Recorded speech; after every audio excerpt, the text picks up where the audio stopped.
हम लोग राजनीति विज्ञान क्लास 12 के सेकेंड चैप्टर को पढ़ रहे हैं, जिसका नाम है एक दल के प्रभुत्व का दौर। अब सबसे पहले हमको ये समझना होगा कि हमारा देश जब 1947 में आजाद हुआ है ना, अब इस आजादी में कई सारे समस्याओं का सामना हमारा देश कर रहा था। सबसे पहले जब हम लोग आजाद हुए तो आजादी के साथ में जो सबसे कुछ जो इम्पोर्टेंट जो हमारे साथ में घटनाक्रम थे उनको हम जानकारी लिए थे प्रीवियस क्लास में भी। जैसे पहले तो था कि रजवाड़ों का विलय, है ना, रजवाड़ों का विलय। आप लोग जानते हैं कि जब हमारा देश आजाद हुआ उस समय लगभग 565 प्रिंसली स्टेट थे, जिनको हम लोग देसी रियासत के नाम से जानते हैं। वो देसी रियासत स्वतंत्र थी, है ना, उनमें छोटे छोटे राज्य स्थापित थे और लगभग सब में राजतंत्र का सिस्टम चल रहा था। अब हमारा देश आजाद तो हुआ, लेकिन वो आजादी सही मायने में आजादी कब रहती, जब हमारा पूरा देश एक दौर में आता, एक रूप में आता। अब उसमें आप लोग को पता है कि हमारे प्रथम जो प्रधानमंत्री डॉक्टर जवाहरलाल नेहरू थे, है ना। अब उनके बाद गृह मंत्री थे सरदार वल्लभ भाई पटेल। अब सरदार वल्लभ भाई पटेल को ये जिम्मेवारी दिया गया कि इनको आप एक रूप में बांधें, है ना, एकजुट करें। अब इसमें कुछ लगभग तो शामिल हो गए थे, 3 जूनागढ़, कश्मीर और हैदराबाद। यहाँ से कुछ समस्या आया था। गोवा, दादरा नगर हवेली, पुडुचेरी, वहां भी समस्या आया था। बाद में ये भी आपस में मिल गए।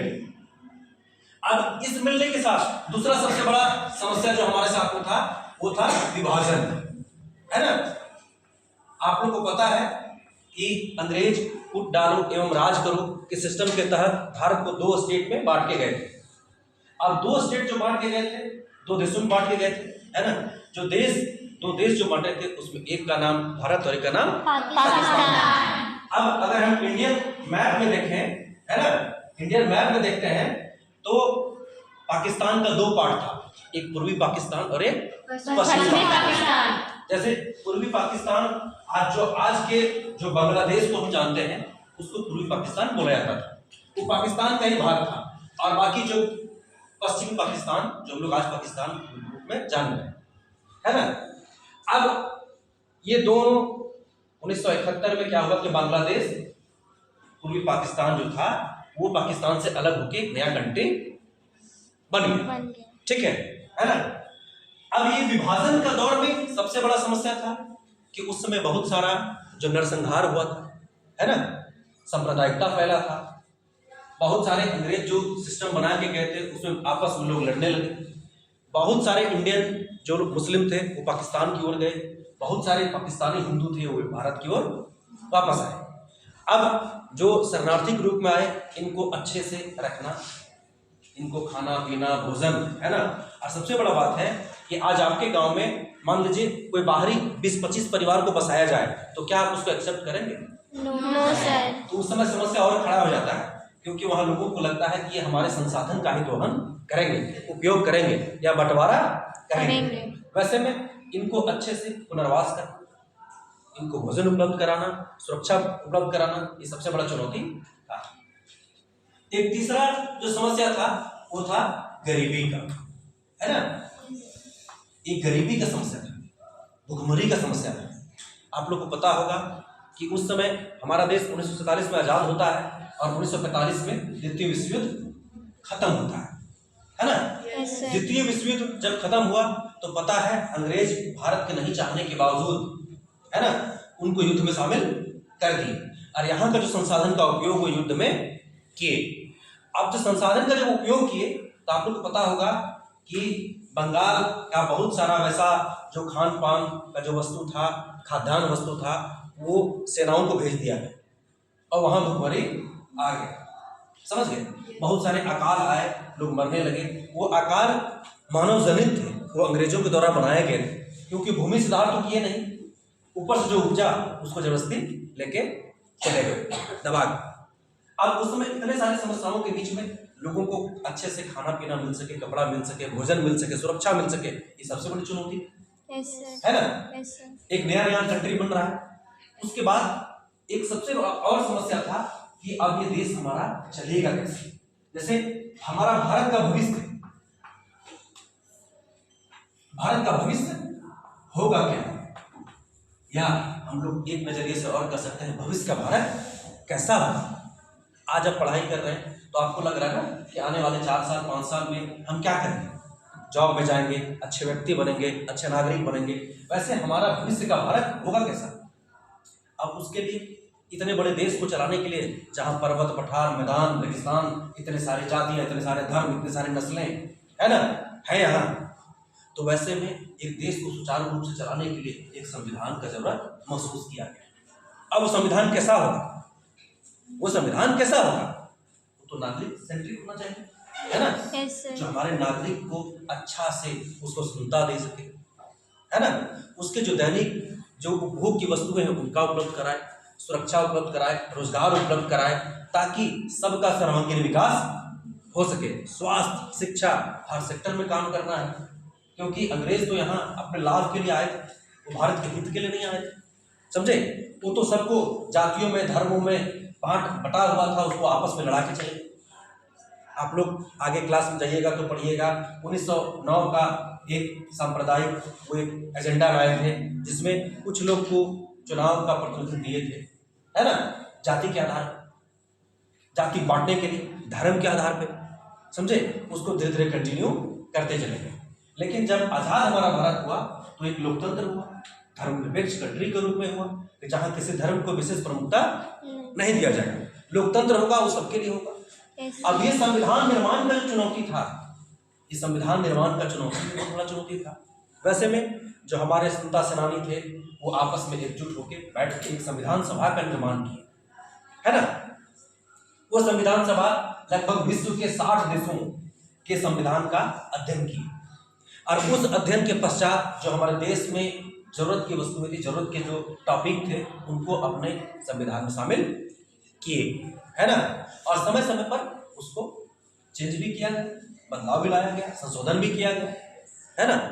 अब इसके बाद आप लोग को पता होगा कि जब 1885 में कांग्रेस का निर्माण हुआ था, तो वो कांग्रेस के बैनर तले ही हमारे देश को आज़ादी मिला। जितने प्रमुख नेता थे वो कांग्रेस में ही शामिल थे, कांग्रेस पार्टी में ही शामिल थे, है ना। अब वो कांग्रेस जब 1947 में आज़ादी मिल गया तो उसके बाद हमारे फर्स्ट जो पीएम थे जवाहरलाल नेहरू, है ना, वो कंटिन्यू किए। अब उस समय तो सबसे ज्यादा प्रमुखता कांग्रेस का ही, एक पार्टी, सिंगल पार्टी। आप लोग को पता होगा कि भारत का जो संसदीय प्रणाली है,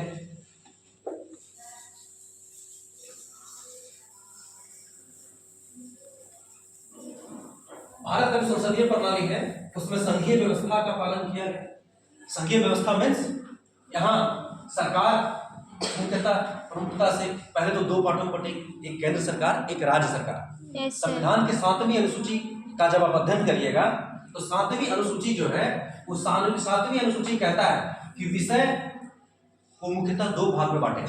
ऐसे तो 4 भाग है, लेकिन मुख्यतः 2 भाग में बांटे। इसमें एक होगा केंद्र का सूची और एक होगा राज्य का सूची।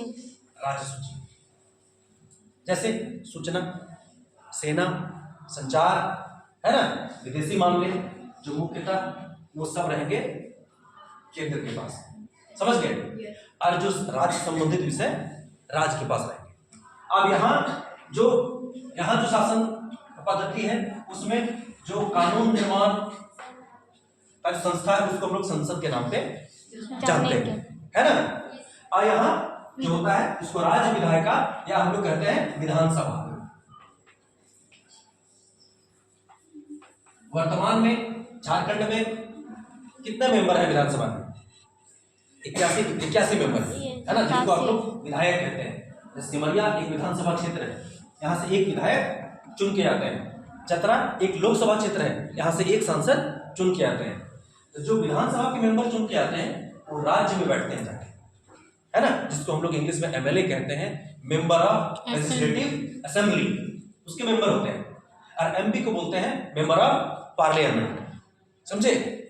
ये जो राज्य के विषय पे विधानसभा कानून बनाती है, जिसपे राज्यपाल गवर्नर महोदय अगर साइन करते हैं तो वो एक कानून के रूप में बन जाता है, ठीक है। केंद्र में राज्यसभा जो ऊपरी सदन है, लोकसभा, और उस दोनों से पास होने के पश्चात राष्ट्रपति के साइन के बाद वो एक कानून बन जाता है। समझे? इसके अलावा कुछ विषय ऐसे होते हैं जिनको हम कहते हैं, जिनको रखा जाता है समवर्ती सूची। समवर्ती सूची मीन्स कि दोनों का इंटरेस्ट इसमें है ना, तो दोनों का कुछ कुछ अधिकार क्षेत्र इसमें आता है। जैसे शिक्षा समवर्ती सूची का विषय है। आज इस पे कानून, फंडिंग, नियम, विनियम राज्य भी बना सकता है और केंद्र भी बना सकता है। लेकिन अगर एक ही विषय पे दोनों कानून बना दिए तो केंद्र का जो कानून है उसको प्रमुखता या सर्वोच्चता दिया जाएगा। समझे? कुछ जो उसके बावजूद भी कुछ वैसे, इसको बोलते हैं इंग्लिश में कंकरेंट लिस्ट, है ना? ठीक है। अब उसके बावजूद भी एक चौथा अगर बच जाता है ना, तो उसको हम लोग कहते हैं अवशिष्ट शक्तियां। वो अवशिष्ट शक्तियां दिया गया है केंद्र को। उसके पश्चात भी अगर कुछ विषय बच गए उसको दिया गया, इसको केंद्र को दिया गया। समझ गए? अब इस तरह कैसे संस्थाएं काम करती हैं ये तो आप समझ लिए। जी सर। अब हम लोग समझते हैं जो चैप्टर का नाम पे हम लोग आते हैं, है ना, जो है एक दल का दौर। अब क्या है ये समझ गए? केंद्र और राज्य दो तरह का सरकार काम कर रहा है ना? केंद्र और राज्य। केंद्र वाले को हम बोलते हैं संसद और राज्य वाले को बोलते हैं राज्य विधानसभा। ठीक है। कहीं कहीं कुछ कुछ स्टेट में राज्य विधानसभा के दो पार्ट होते हैं, विधान परिषद और विधान सभा। ठीक है। अब क्या हो रहा है, यहाँ दो तरह की सरकार, जैसे कि आप लोग झारखंड में अभी जेएमएम, झारखंड मुक्ति मोर्चा के नेतृत्व में सरकार बनी हुई है, सरकार चल रही है ना?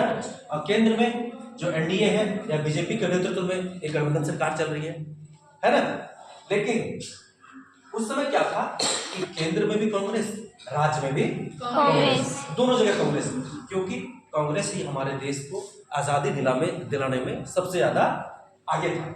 और उसी के बैनर तले जितने स्वतंत्रता सेनानी थे वो आगे बढ़े, है ना? स्वतंत्रता आंदोलन में हमारे देश का नेतृत्व की।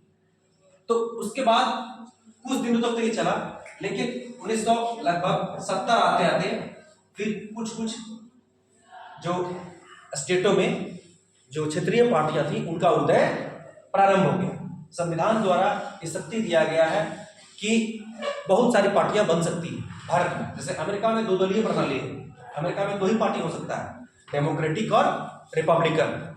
लेकिन इंडिया में वैसा नहीं है, इंडिया में कई पार्टियां बन सकती हैं। उसके लिए जो हमारा जो ईसीआई है, इलेक्शन कमीशन ऑफ इंडिया, वो कुछ गाइडलाइन दिया है कि राष्ट्रीय पार्टी किसको कहेंगे, क्षेत्रीय पार्टी किसको कहेंगे, है ना? उनके जो मानक को पूरा करते हैं या उनके जो पैरामीटर्स हैं, है ना, जो तय किए हैं, उसके आधार पर जो आते हैं उनको राष्ट्रीय पार्टी और राज्य पार्टी के रूप में, क्षेत्रीय पार्टी के रूप में हम लोग चिन्हित करते हैं। ठीक है। लेकिन 1970 के पश्चात गठबंधन सरकार का दौर आया, समझे? लेकिन जब तक जवाहरलाल नेहरू रहे, इंदिरा गांधी नहीं, है ना, समझ गए, हमारे पीएम के रूप में इंदिरा गांधी के दौर तक हम लोग मानते हैं कि लगभग वन पार्टी ही था, है ना, एक दलीय प्रभुत्व का दौर, इसी को कहते हैं। अब लोकतंत्र को स्थापित करने में बहुत सारा चुनौती भी होता है। लोकतंत्र को स्थापित करने में बहुत सारा चुनौती होता है। हमारा जो संविधान बना है वो सारे जातीय, सारे वर्ग, पर्वत, पठार, मैदान, रेगिस्तान, द्वीप, जहाँ भी हमारे लोग बसे हैं या जहाँ तक हमारे विस्तार हमारे देश का है ना, वहाँ के सभी लोगों को वो अधिकार एक समान रूप में मिलना चाहिए, है ना, जिससे उनका सर्वांगीण विकास हो सके, है ना, वो अपना विकास कर सके, अपना जीवन को अच्छे से जी सके।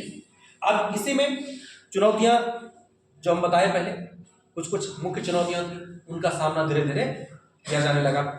उसमें हमारा देश का पता है कि हमारे देश में अर्थव्यवस्था जो है एक मिश्रित अर्थव्यवस्था है।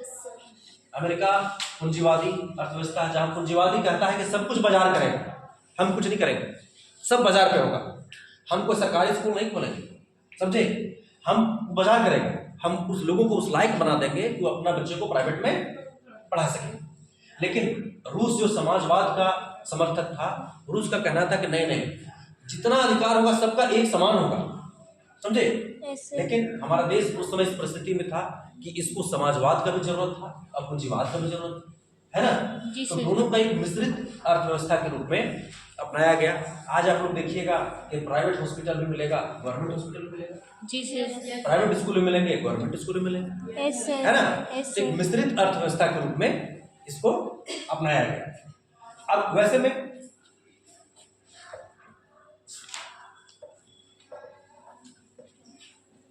में क्या हुआ कि वो जो अर्थव्यवस्था के रूप में अब बहुत सारी चुनौतियां भी सामने आई, उन चुनौतियों का सामना किया गया।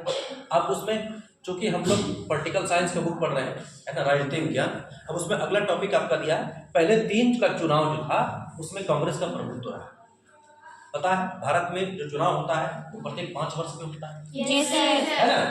प्रत्येक 5 वर्ष में चुनाव होता है, विधानसभा लोकसभा का। अभी 2024 में आपका लोकसभा का चुनाव आने वाला है ना। 5 साल पूरा हो गया है। अब उसके बाद जिनका जो बहुमत मिलेगा वो सरकार में आ जाएंगे। पहले 3 चुनाव जो 1952 से लेके 1967 तक हुआ, वो तीनों में कांग्रेस का प्रभुत्व केंद्र में, राज्य में लगभग सब जगह पे रहा। और